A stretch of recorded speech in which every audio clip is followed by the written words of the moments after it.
In 1957, the police entered this house. They expected to see an ordinary crime scene, but what was inside had no name. The house did not scream. It was silent. And that silence was the most terrifying part. A man named Ed Gein lived there. Neighbors described him as quiet and strange. He rarely spoke, almost never looked people in the eyes. But the real story didn't begin with him. It began with his mother. She didn't simply raise him. She shaped his fear. Every word she spoke sounded like a sentence, not advice. She taught him to fear the world beyond that house. People were sin. Women were a threat. He didn't grow up among people. He grew up among prohibitions. The house became his entire world and his cage. Over time, her voice continued to speak inside his head even after she was gone.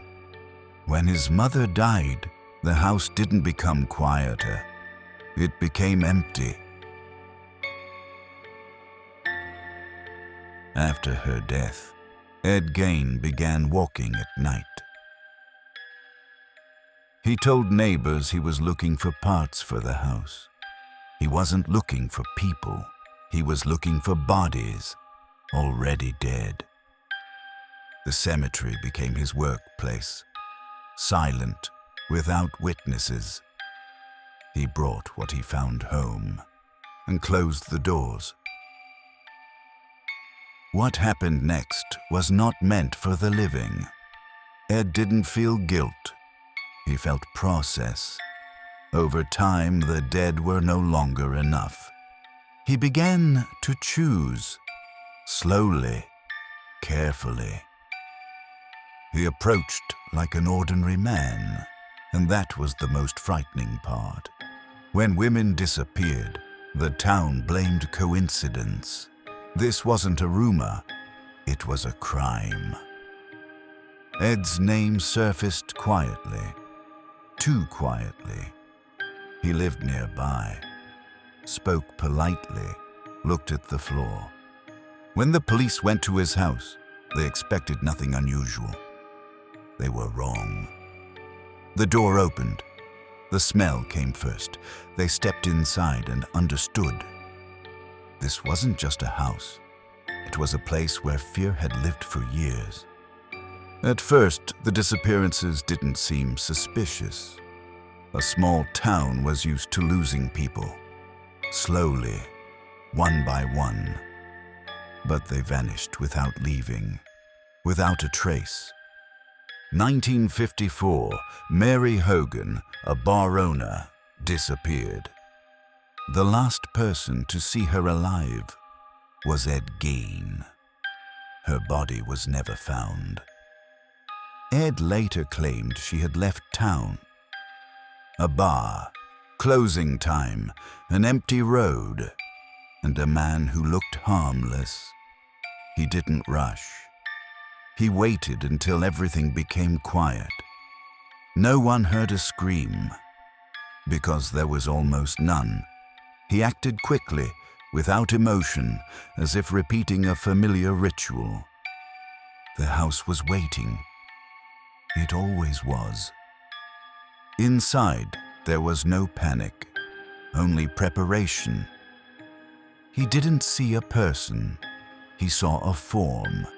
November 16th, 1957.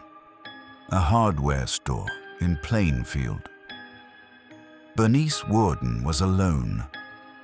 She knew Ed and felt no threat. She didn't scream.